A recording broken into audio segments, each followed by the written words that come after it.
This is John Wherry for the Kansas City, Kansas Public Schools. Vicki Nagel, kindergarten teacher at Central Elementary School, has some suggestions for parents whose children will start school next year. If a child can come to kindergarten knowing how to write his name, or at least a beginning of how to write his name, it's a big help. It would be really nice if they knew how to tie their shoes, knew how to button their coat, knew how to zip their coat, because when you get in a group, it's really helpful if they can all take care of that themselves. Some tips for helping kids get started right in school. Listen again when WDAF and your Kansas City, Kansas Public Schools present another School Note. WDAF, Kansas City. Kansas City teachers and the school board have given overwhelming support to a contract hammered out during extensive bargaining with the federal mediator. Sunday's vote clears the way for reopening all 100 public schools today, or rather tomorrow. This is WDAF Kansas City. It's 11 o'clock. News of the hour on the hour from American Information Radio. This is Steve Powers from New York. And at this hour, a positive reaction to the acquittal of John Mitchell and Maurice Stans extends from the defendants themselves to the White House and to Geneva. For the defendants, the reaction was predictable. They were happy. Maurice Stans. Looking back, all I would like to say in conclusion is that even the book of Job has a very happy ending. And that's the way I feel today. Stans had praise for the jury, and so did John Mitchell. It was decided by 12 good American people, part of the cross-section of all of America. Mitchell says now he's going to take a vacation and a drink. The other side, that story coming up.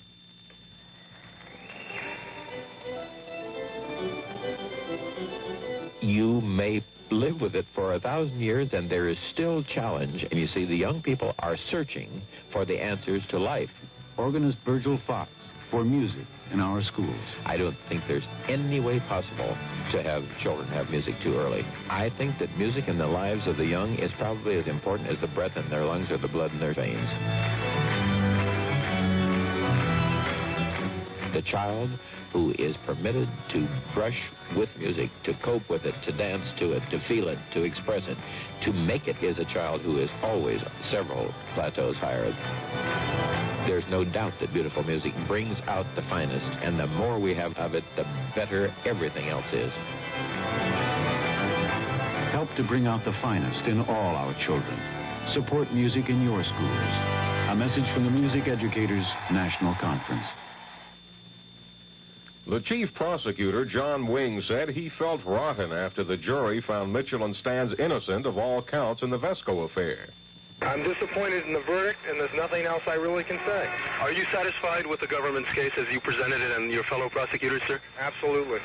One of the jurors agreed that Wing did present his case well. Andrew Choa tells ABC News. An extremely skillful, brilliant job. But the jury came to the conclusion that their presentation of the case did not allow them to arrive at a verdict that was otherwise than the one that was given. And Choa says the credibility of John Dean as a witness against Mitchell and Stans was not the deciding factor. What about Dean's credibility? Here's ABC's Vic Ratner in Washington. Lawyers at the special prosecutor's office here were disappointed but not disheartened at the verdict in New York. They feel that the Vesco case had little connection with their major Watergate cases. They feel John Dean's testimony played only a small part at the Vesco trial. He'll play a much bigger role in future Watergate trials. The Vesco case wasn't even the special prosecutor's baby, having originated in the U.S. Attorney's Office in New York and being handled there all along. Vic Ratner, ABC News, Washington. ABC's Jerry Landay reports that President Nixon is being described as pleased about the not guilty verdict for Mitchell and Stans and their families. We asked ABC's Ted Koppel, who's traveling with Secretary of State Henry Kissinger in Geneva, if the verdict will have an effect on Kissinger's current negotiations. Some of the president's critics in Congress have been suggesting for several weeks now that the United States might be forced to make negotiating concessions simply because the president is in a weakened position at home. The fact that Messrs. Mitchell and Stans have now been acquitted is not, of course, going to take the heat off altogether. There is still the danger of impeachment hanging over the president, but Secretary Kissinger was clearly elated when he heard the news of the acquittal this evening and felt that his hand was somewhat strengthened as he goes in now to his first round of negotiations with Soviet Foreign Minister Gromyko here in Geneva. Correspondent Koppel said Kissinger was beaming when he heard the news that Mitchell and Stans had been acquitted in the Vesco affair. This is Information Radio News. From the Kurt Murray Sports Desk, Johnny Miller sank a clutch 4-foot putt to win the $200,000 Tournament of Champions today. Miller fired a final round 69 to win by a single stroke over Buddy Allen and John Mahaffey. Ferguson Jenkins notched his fifth victory in pitching the Texas Rangers to an 8-5 win over the New York Yankees for a split of their doubleheader. The Yankees won the first game 11-2. The New York Mets defeated the San Francisco Giants 6-4 for a sweep of their doubleheader. The first game also into New York by a score of 6-0. The San Diego Padres rallied for 5 runs in the bottom of the ninth to edge the Philadelphia Phillies 5-4. Steve Yeager slammed a 3-run homer to face the Los Angeles Dodgers to their 6th straight victory, a 4-0 decision over the Montreal Expos.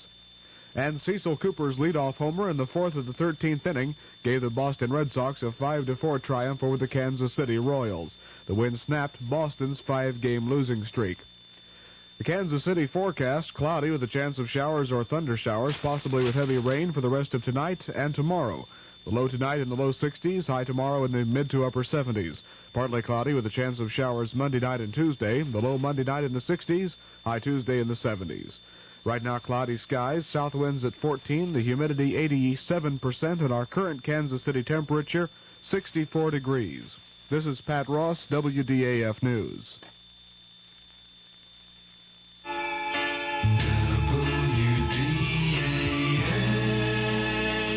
The CBS Radio Mystery Theater presents...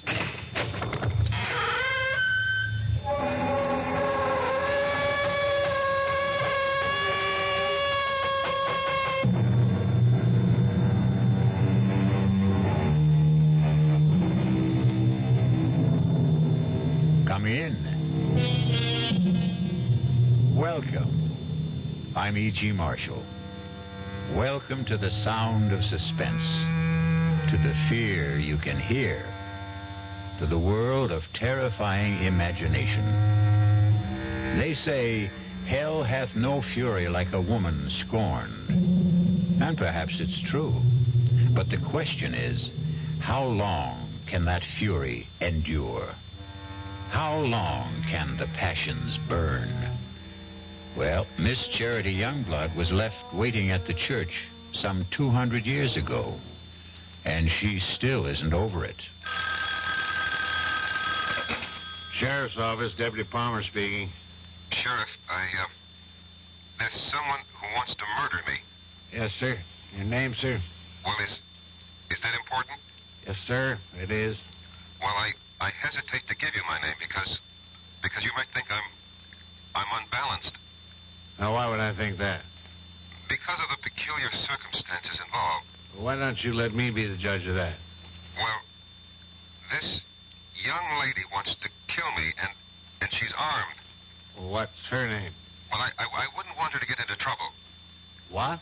She doesn't look like a killer, and besides, I can't prove it. It's just that I know it. Now, sir, calm yourself and tell me, why does she want to kill you? Because I broke our engagement. All right. It's possible. Now, when did you break that engagement?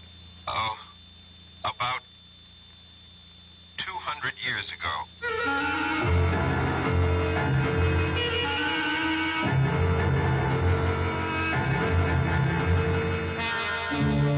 Our mystery drama, A Dream of Death, was written especially for the Mystery Theater by Sam Dan and stars Michael Tolan. It is sponsored in part by new sugar-free Diet 7-Up and by the Kellogg Company, makers of Kellogg's Special K cereal. I'll be back shortly with Act One. Hello. Ms. Goldilocks here, and welcome to my professional taste testing laboratory. Oh, Papa Bear, could you bring that case of sugar-free Diet 7-Up over here? Another case? Miss Goldilocks, you're drinking this sugar-free Diet 7-Up like there's no tomorrow. You can't still be taste testing it. Oh, no, Papa Bear. Sugar-free Diet 7-Up has already earned my seal of approval. It's fresh, light, natural, delicious. I drink it because I love its taste. Now hurry up. Okay, here. This sugar-free Diet 7-Up really tastes delicious. Ladies, if you're tired of switching from one diet drink to another, take some advice from Ms. Goldilocks. Try sugar-free Diet 7-Up and you'll say, yes, this one's just right. I'll bear witness to that, Goldie.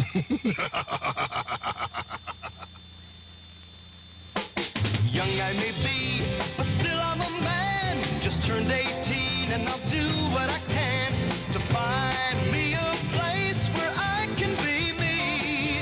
Get ready for life and be free as the sea.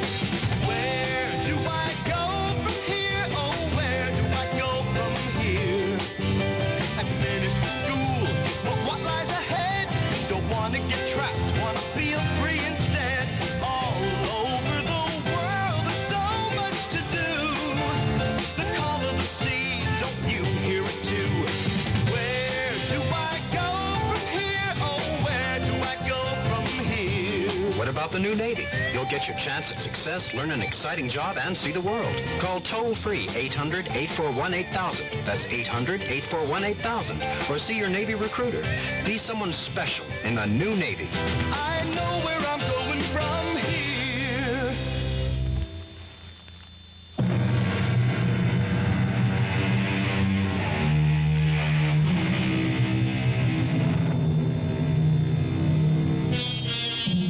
Sometimes a few notes of an incomplete melody may steal through your head.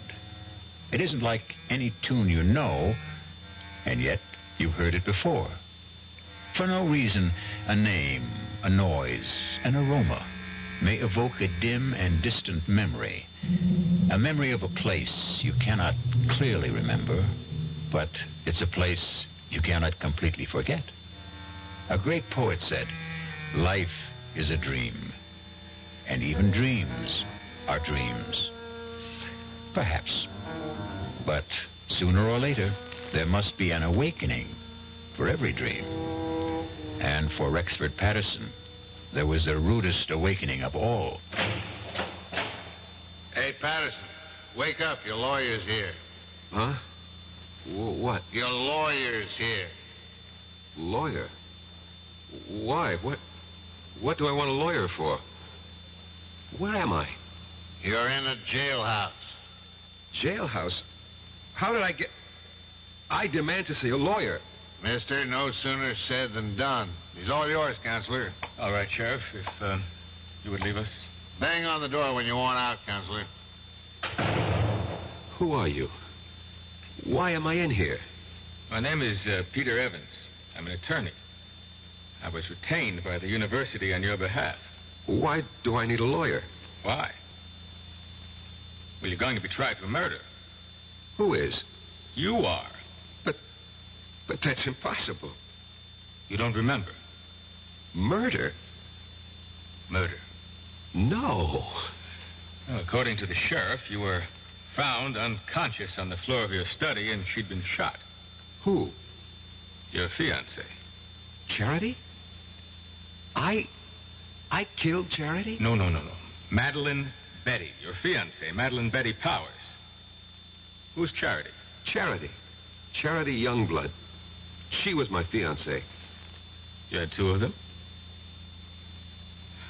Look, we know you were engaged to Madeline Betty Powers. Now you say you were also engaged to a Miss Charity Youngblood? Yes.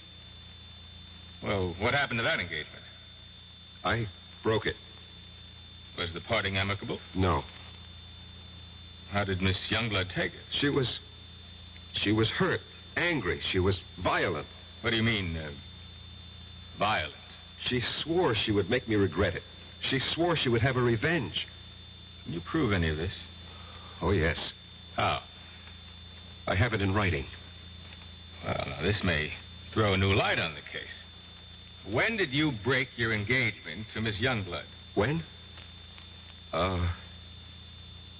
About 200 years ago. Good. You see, if we can produce written evidence... When did you say you broke this engagement? I was killed at the Battle of Monmouth in 78. And 3 years before that would be, the early spring of 1775. Allow me to suggest the only plea that will save you. Insanity. No, I will insist that we plead the truth. Well, what is the truth? Self-defense. I killed Charity Youngblood in self-defense. All right. Look. Now, you may have killed Miss Youngblood in self-defense 200 years ago, but it's over. It's gone. It's done with. Nobody wants you for that. You're going to be tried for the murder of Madeline Betty Powers. Exactly. Charity Youngblood is Madeline Betty Powers. Professor Patterson. You're my attorney. I have to tell you the truth. But I can't believe it. But I can prove it. Look, go to my apartment. In the middle drawer of my desk, there's a book. An old leather notebook. Bring it here. You'll see. You'll see for yourself. Proof.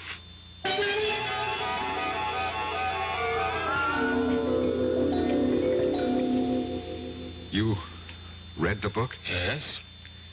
It's a diary kept by a girl named Charity Youngblood, daughter of a Connecticut gunsmith during the Revolutionary War. She was jilted by a young officer named Eli Wallington. Naturally, she was quite upset about it. But where is the proof you promised me? I was that young officer. I was Eli Wallington. Look, Professor Patterson, if I'm to represent you, you'll simply have to tell me... The truth. I know the truth. But I tell you the truth, and you refuse to believe me. It's impossible to believe you. Impossible. That's the key word. Well, today's commonplace was yesterday's impossibility. People said it was impossible to transplant a heart, impossible to walk on the moon. You're talking about reincarnation. Last summer, I stopped at an antique shop in central Connecticut. Heaped high on a counter was a pile of old pictures, letters, books. I picked up that little notebook, the one you're now holding. I read that name, that hand-lettered name, Charity Youngblood. And suddenly I felt as if I'd been stabbed through the heart. I knew that name. I knew that name. Please, Professor Patterson. No, don't tell me to be calm. Don't humor me. Just listen to me. I knew that name. I knew the girl. I knew the time. I knew the place. Here, turn to the page where she describes how he proposed to her. Just don't see how Just all of... do it.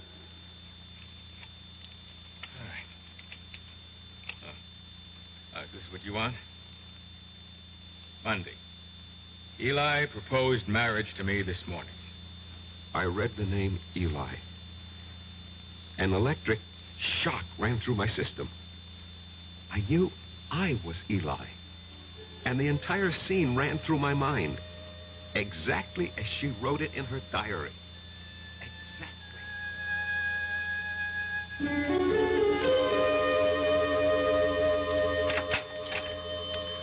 Good morning, Charity. Oh, it's the high and mighty Lieutenant Eli Wallington. Come to see my father? Well, that pistol of yours isn't ready. I've come to see you, Charity. I've been foolish. It doesn't interest me. Charity, I love you. Oh, yes, you love me. Believe me. Oh, I believe you. You love me here. You love me now. But tomorrow you'll be somewhere else. You'll see someone else. You'll love someone else. Men are fools. We don't realize at first how important it is to have a woman who really loves us. And you love me. Please go. Marry me, Charity. Eli? We'll have the banns on Sunday and marry the week after. Now, come, close the shop. We'll go riding this morning. But I promised Father... Let's be together this morning. Come with me. Oh, Eli, you're a scoundrel. Yes, Charity. But I'm your scoundrel. You must never forget that, Eli. Never forget that.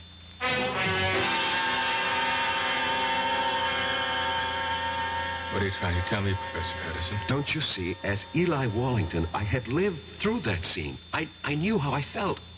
I loved her. How do you know you were Eli Wallington? How do we know you're Peter Evans? You know, you just know, that's all. None of this is proof in a court of law. You can read in her diary. Here, Sunday. This morning, the banns were read in the church. But Eli never married her. Do you know why? Because Charity was right.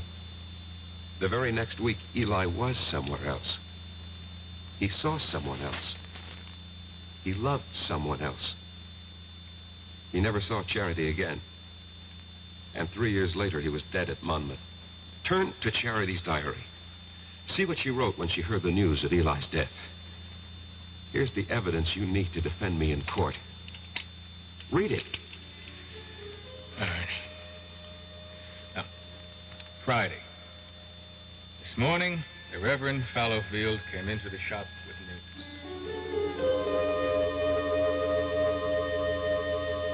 Charity, I am told that Eli Wallington has fallen at Monmouth. I thought you might wish to know. Thank you, Reverend. He died bravely for his country, and I hope you can find it in your heart to forgive him. I will not forgive him. Charity.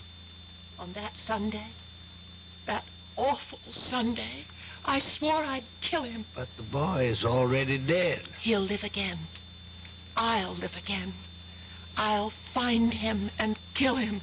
Give up this frightful hatred before it destroys you. He won't escape. If only I could help you, Charity. No one can help me. And no one can help Eli. Somewhere, somehow, someday, I'll have my revenge.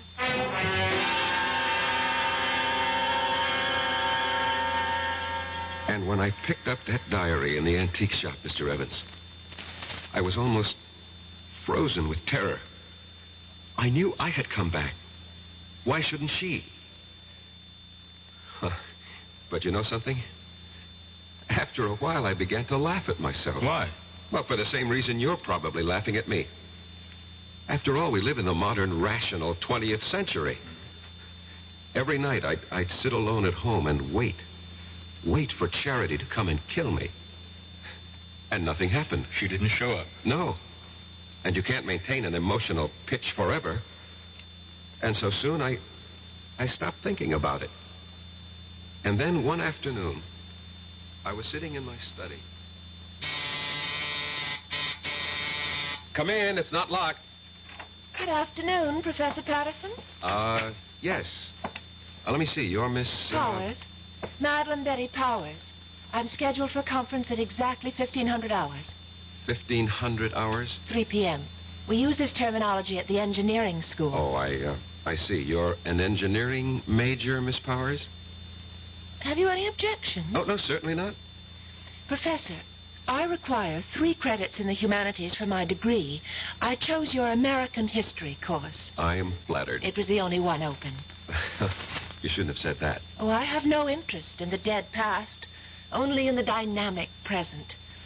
How can I survive your course? First, show up for class, occasionally. Second, don't snore too loudly at my lectures. Third, write me a term paper. On what subject? Oh, any subject related to the Revolutionary War. I know what I'll do. I'll write a novel. Miss Powers, what are you saying? Yes, a novel.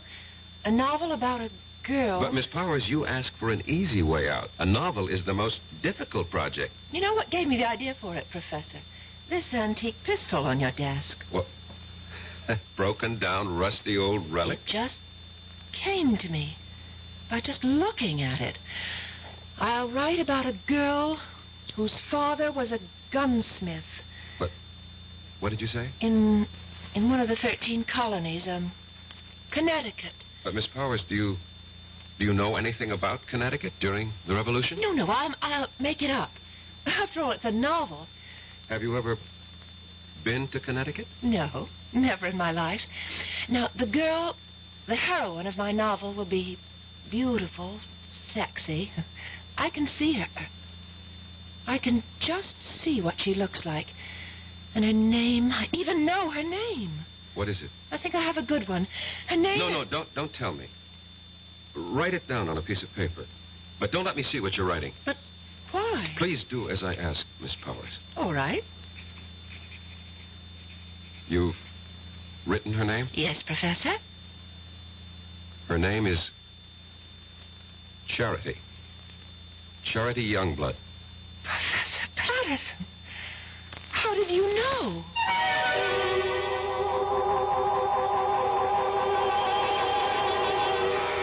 How does he know? Funny how these things work out, no? You can never tell who you'll come back as. Devil-may-care adventurer. Getting any money, but he's entitled. Well, what's wrong with writing a letter saying that under the law, this man is entitled to receive $220 a month for attending school on a full-time basis? Believe it or not, he can take that letter with the little job, take it to the real estate people, and because he has an additional income of $220, although he isn't receiving it, it makes his chances of getting that apartment much better. And this is what I mean about the little things. Going beyond the duty every once in a while. Just go a little bit out of your way to help someone. That's my philosophy. To me, these are little things, but big things to that person. A big thing to that person. At VA, we try a little harder to help.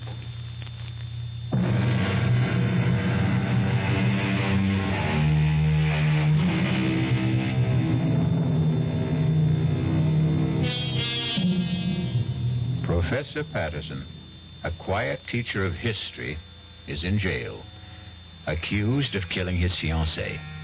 He doesn't deny it. What he's desperately trying to prove is that he killed the one he had 200 years ago. Where, Miss Powers, have you heard that name, Charity Youngblood, before? Nowhere. I made it up. You made it up? Well, Charity sounds like a name a girl might have had 200 years ago. And Youngblood has a kind of colonial quality to it. Charity Youngblood. It just sort of popped into my head. And everything just came to you, the whole idea for the novel, the heroine, her name, it all occurred to you just now? Yes, that's right, Professor Patterson. I simply can't account for it. It has no scientific basis. But suddenly, I have feelings that I've never experienced before. What sort of feelings? I can't describe them. Vague ideas, hazy pictures. Of what? But this woman, this girl, this Charity Youngblood, she's a creature of my own imagination. I only conjured her up a few moments ago, and yet she seems to be alive. Give it up, Miss Powers. You know, sometimes when you write fiction, the character takes over, and unless you're a skilled professional author, this can be dangerous. Just attend class, look intelligent, and you'll pass the course. Well, Professor, that wouldn't be ethical. Miss Powers, we'll just let that be our secret.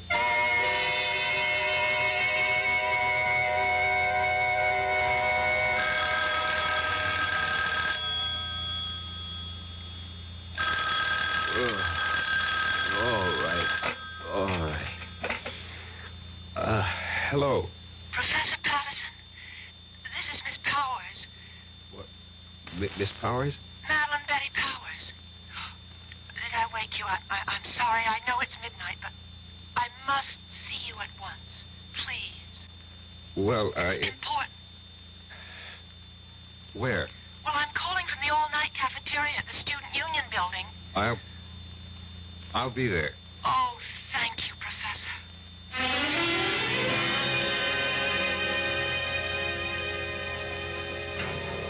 I had to see you, and I didn't think it would be proper for me to go to your apartment at this hour. Well, what seems to be the problem, Miss Powers? The story. The story? The story of Charity Youngblood. Well, I thought we decided to drop it. But that's the problem. I can't seem to get it out of my mind. Well, I'm sure you... It's taken over. I can't think of anything else. I'm obsessed by it. This girl, Charity Youngblood. I know her so well, I sometimes think... No, you'll laugh. No, tell me. I sometimes think she's me. Well, of course she's you. What are you saying? Well, when you write fiction, every character has to be yourself in one form or another. No, it's more than that. It's a feeling in my bones. I seem to have an urge to do something. What? I don't know. But I keep writing. Now, I've written 20 pages so far, and most of the time it doesn't even seem that I'm the one who's doing the writing. I get the feeling that I'm just holding the pen, and my hand is being guided. I'd like you to read what I've written so far. Please. Miss Powers, you've been working too hard. No, I just feel that something is happening to me. I seem to feel I have some sort of mission. What kind of mission? Well, I don't know. But every day I feel it's becoming clearer. But I still have no idea of what it is.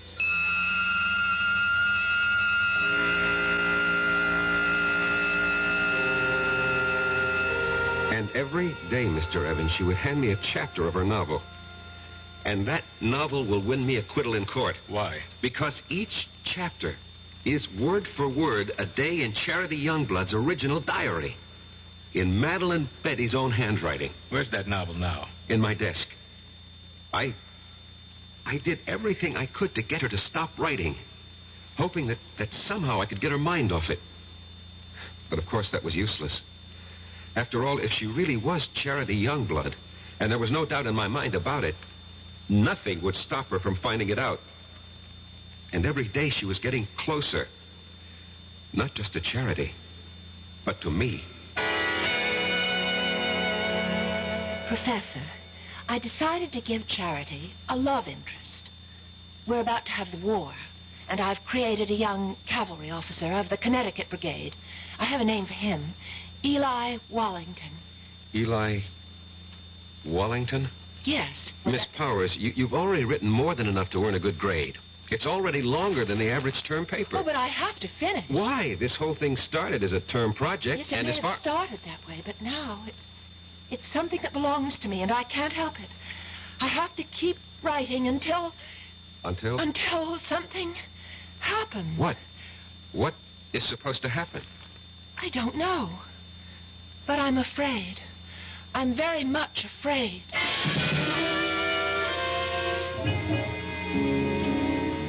I was afraid too, Mr. Evans.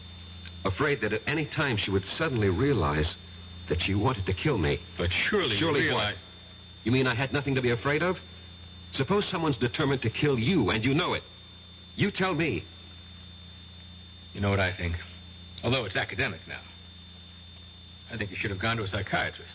I did. I went to the top. I went to the head of the Department of Psychiatry at the University Hospital.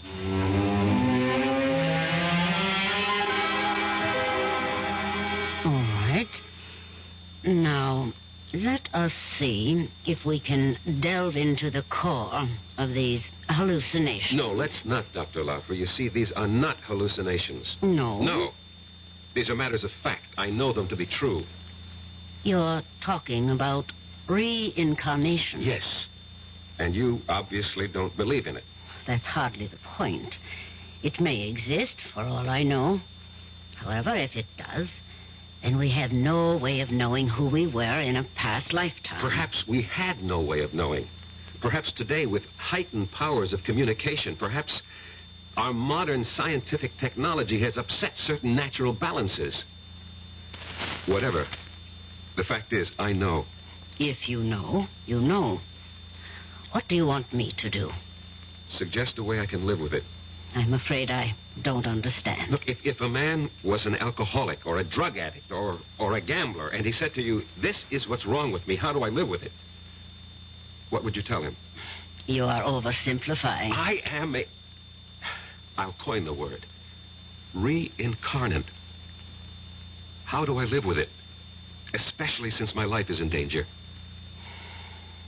Very well. Why is your life in danger? I told you. Charity Youngblood wants her revenge. And she's here in the person of Madeline Betty Powers to exact it. Don't you see what you must do? No. This is all within the framework you yourself have created. If you remove the motive, you can prevent the crime. I still don't know what you If mean. she wants to kill you because you jilted her, well, all you have to do is give her satisfaction. How? Marry her. Marry her?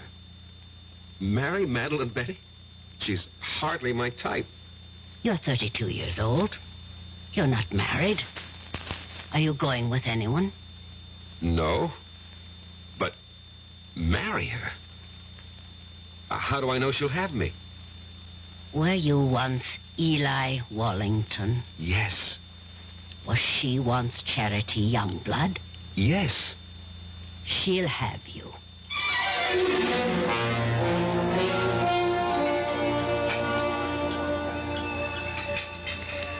Oh, Professor Patterson, you really didn't have to take me to dinner. Well, our conference ran late. We have to eat. Well, I mean, to a place like this. Well, this is a very nice place. Or so I thought. Oh. Would you care to dance? Oh, no, thank you. I dance rather poorly. Oh, I can't believe that. Why can't you believe it? Because you're so charming. I don't think so. At least no one ever told me that. But I think so. Do you?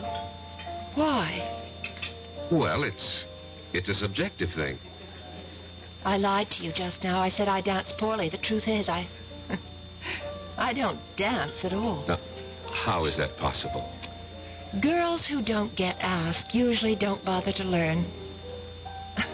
I don't know why I'm telling you all this. It's just that since the day I met you, I started thinking. I don't know how to describe it. Well, what were you thinking? Oh, crazy things. That is, for me. I suddenly wanted to write a book. Why, I'll never know. And I began thinking of a girl who lived hundreds of years ago in a place I've never heard of. I can't understand it. Madeline Betty, maybe I can help you. Would you, Professor Patterson? Rex. Go on, say it. Call me Rex. Rex. I've also felt something since the time you walked into my study for conference. And I've been trying to analyze it. And I finally discovered what it is. It's love. Professor Patterson. Rex. And so I'm asking you, I hope that you will marry me.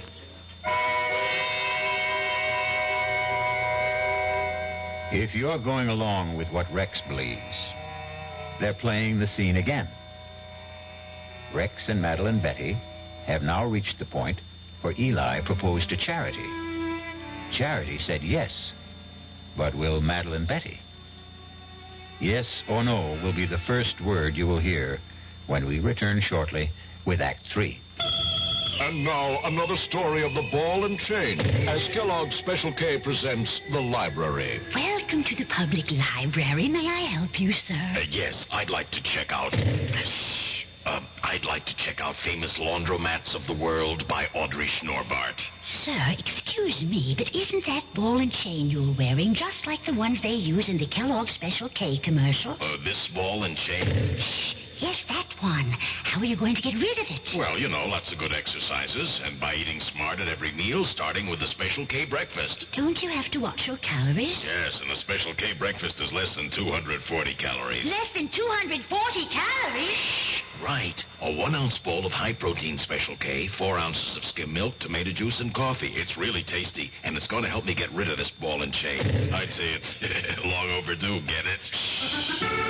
Your happy ending could begin with the Special K breakfast from Kellogg's. Who knows how to help you solve your shopping problems? Your Better Business Bureau knows. Listen, Lou, this fellow is at the door about the home repair, you know, and he wants me to sign the contract now. What'll I do?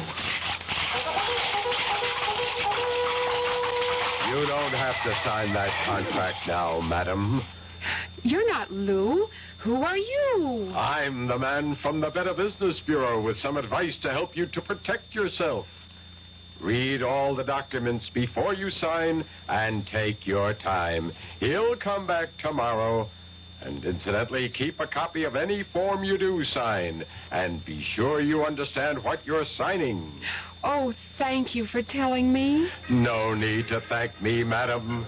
That's what Better Business Bureaus are for, to help protect consumers like you.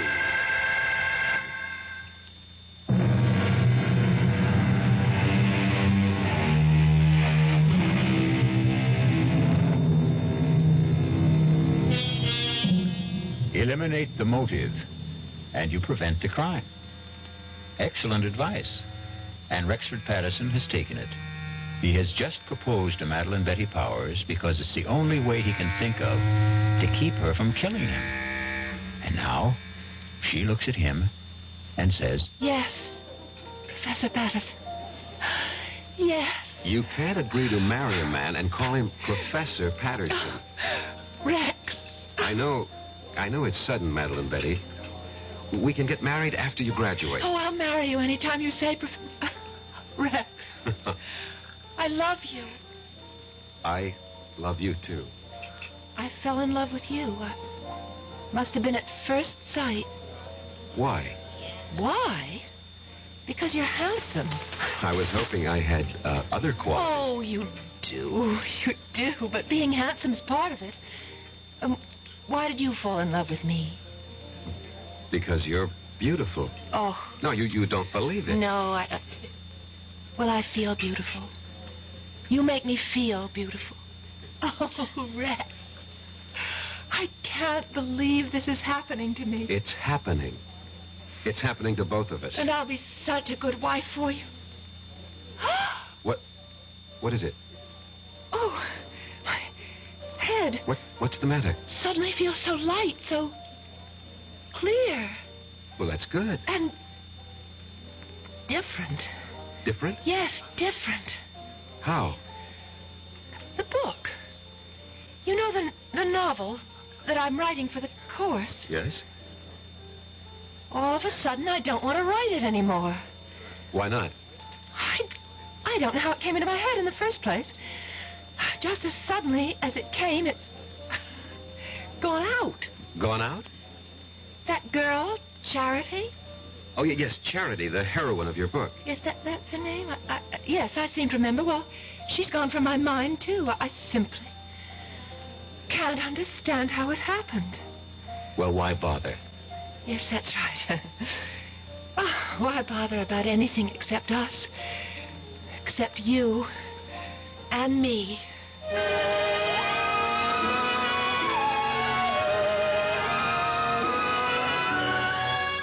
So you proposed to her, Professor, and you were accepted. She seemed happy. Apparently you were reconciled. What was the problem? The problem was, Mr. Evans, I didn't really love her. Just as Eli didn't really love Charity. But within the theory you'd set up... Don't call it a theory. It's a fact. Oh, whatever. But this is what you had to do. You had to marry the girl. And I tried hard. But she made it impossible. She was... What did she do?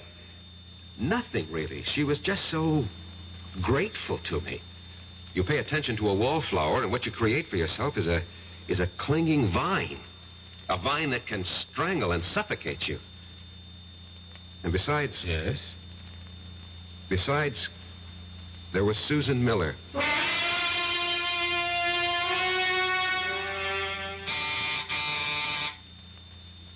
Come in, Madeline Betty. I'm not Madeline Betty, but I came in anyhow. Well, how do you do? Professor Patterson? Yes? I'm Susan Miller, of the English department. You're new here. Oh, I received my teaching appointment last week. Early American Lit. A favorite field of mine. Well, that's the scoop on campus. Anything early American, see Rex Patterson. I just thought we'd chat. Fix you a drink? A soft one. Naturally. Diet, if you have it. I'm watching my weight. Why? I think it's most attractive the way it is. Well, If you think so, I'll keep it that way. Did you know that General Burgoyne wrote a play? Yes, it was called Maid of the Oaks. And it was produced in New York during the Revolution. Yes, and I'll tell you who was in the cast.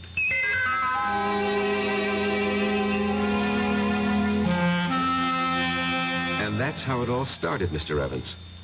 Easy, relaxed, delightful. There is such a thing as love at first sight. And it was there for both of us. But Madeline Betty. Madeline Betty. Well, I knew I had to do something about her. Yeah, exactly. So you killed her. No. No, that's not the reason. You wanted to marry Susan Miller. It never reached that point. I mean, we didn't get that far. But the prosecution will know about Susan Miller. No. They don't have to. No one really knew. No one? No one. Except Susan, myself, and Madeline Betty.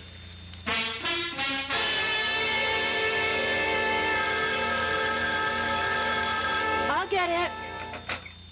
Hello? Hello.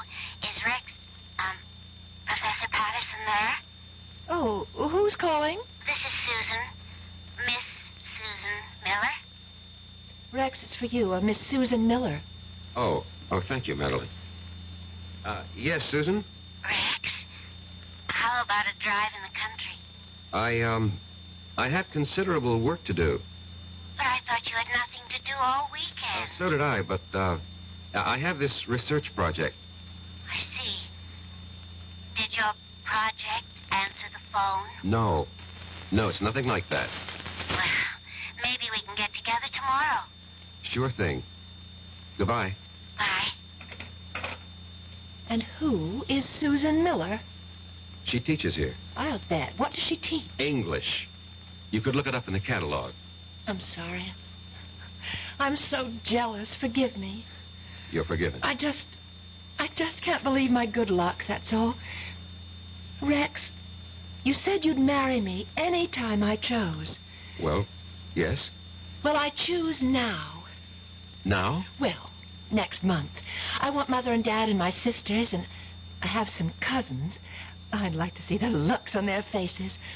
The first Sunday next month. That's almost 4 weeks from now. Is that all right? Well, You haven't changed your mind, have you? But I had changed my mind, Doctor. I see. I wish I knew what doctors meant when they say, I see. Patterson, you are the one who set up the ground rules. You said she was Charity Youngblood, reincarnated to have her revenge. I know. I know. And using that, I suggested marriage. It was your only chance. I realize that, but you see, I really don't believe that anymore. You don't? I should have listened to you when you called it an hallucination. You agree with that now? I think I do. What caused this radical change? I'm in love. With whom? A woman. A woman? Yes, a woman. Not a girl, not an immature, neurotic girl, but a woman. A woman who is beautiful, intelligent, who has everything in common with me, who has something to offer me, just as I have something to offer her. And what of Madeline Betty or Charity Youngblood? Charity Youngblood was an adolescent delusion. You're hardly an adolescent. In many respects, I was. I fell in love with the idea of Charity Youngblood, this voluptuous creature, but... Yes. You grow up when you meet a real woman. As I said before, you're hardly a boy. It takes some of us longer than others. And Madeline Betty? What of her? She'll have to grow up, too. Somehow, all this, it doesn't seem fair to her. Life itself is unfair, Doctor. You make everything seem very neat. Somehow, I don't think you'll be able to unwrap the package as easily as you think. But why? Why? I told you, Madeline Betty. I told you. You said you loved me. I thought I did. No. But please, Madeline Betty, don't make this difficult for both of us. Oh, Rex, please. marry me. No, it wouldn't be right. I told everyone, my parents, my sister, my friends. Oh, Rex, what can I tell them now? Would you want us to live a lie? I don't care. Rex, why did you do this to me? These things happen. You loved because I was here. You went somewhere else. You saw someone else. Now you love someone else. What do you say? I don't know what I'm saying. Look, you'll find someone else, too. I'm sorry, Rex. I've been speaking to you like a fool. You want to break our engagement? Only because it would be best for both of us. For whatever reason. I won't stand in your way. Excuse me. Hello? Rex? Could you... She doesn't have to call back. I'm leaving. But before I go, Rex, I'd like to have a memento of us. I'll leave you what I wrote about Charity Youngblood, and, could I have... Anything, Madeline Betty. That... Anything. Pistol, that old, broken, antique pistol? Well, certainly, of course. Well, goodbye, Eli. What did you say? Nothing. What did you call me? I called you by your name. Goodbye.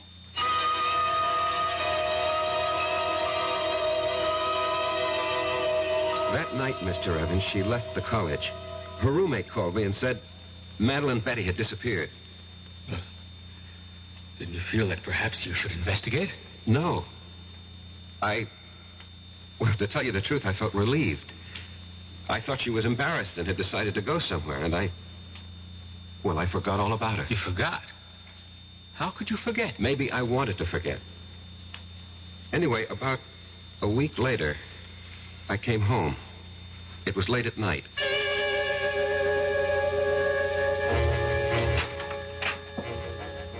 Good evening.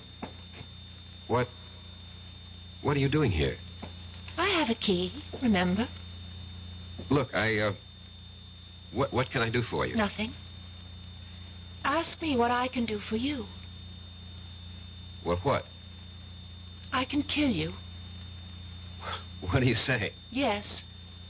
I can kill you very easily. And I'm going to. Madeline Betty, Who are you talking to? My name is Charity. Charity? Yes, Eli. Charity. Remember Charity? No, you're Madeline Betty. It's taken me such a long time to find you, Eli. Such a long time. Listen to me. I'm not Eli. I'm Rex Patterson, and you're not Charity. You're Madeline Betty Powers. Sweet talk, Eli. You always could do it, but it doesn't go with me anymore. Look, Madeline Betty, I'll have to ask you to leave. Oh, I will. After I kill you. No, you can't kill me. I can. With this. What are you talking about? With that rusty old antique pistol? No, not anymore. I brought it home to Father, to Isaiah Youngblood's gun shop, and I said, Father, fix this pistol. And he did, you see, how he cleaned it and oiled it. See how it shines now. Madeline Don't Betty. move any closer. Not one step closer. See how it sparkles. He gave it a new flammer and a fresh flint, fitted a new flash pan, and then primed it. Poured in the powder, rammed home the ball, and now it's ready to fire. Charity, no. Get away from me. Take your hands off. No. Get away Drop from it. me. Let go of me, Eli. Charity, Eli. drop it.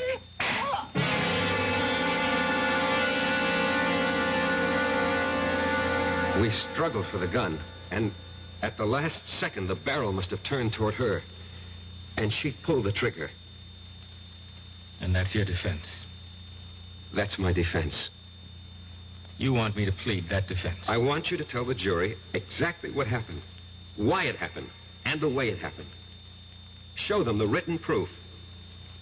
You're sure that's what you want me to do? Yes, I'm sure. I'm sure because it's the truth. Well, I hope the jury buys it. Would you have bought Professor Patterson's story? You would. A pity you weren't on the jury. Because 12 good men and true, actually 6 of them were women, deliberated for a full week and decided that Rex would have to pay the price. Not just the price for Madeline Betty, but also, as it turned out, the price for charity. I'll be back shortly. This is Ray Scott for the President's Council on Physical Fitness and Sports. Sometimes we're accused of exaggerating the importance of a game, along with millions of Americans across the country. Well, maybe so. But one thing is sure. We certainly under-exaggerate the importance of physical fitness and sports among our children. We send our kids to the best schools we can to get the best education they can, and yet we often completely neglect their physical education. Phys ed departments are usually the first to suffer when budgets are cut. That's why we urge you to support the physical education departments in your schools and to make sure your kids are getting the kind of programs and instruction that will do them the most good. Physical fitness can help them develop into healthier adults and help them live up to their full potential. For more information, write the President's Council on Physical Fitness and Sports, Washington, D.C., 20201.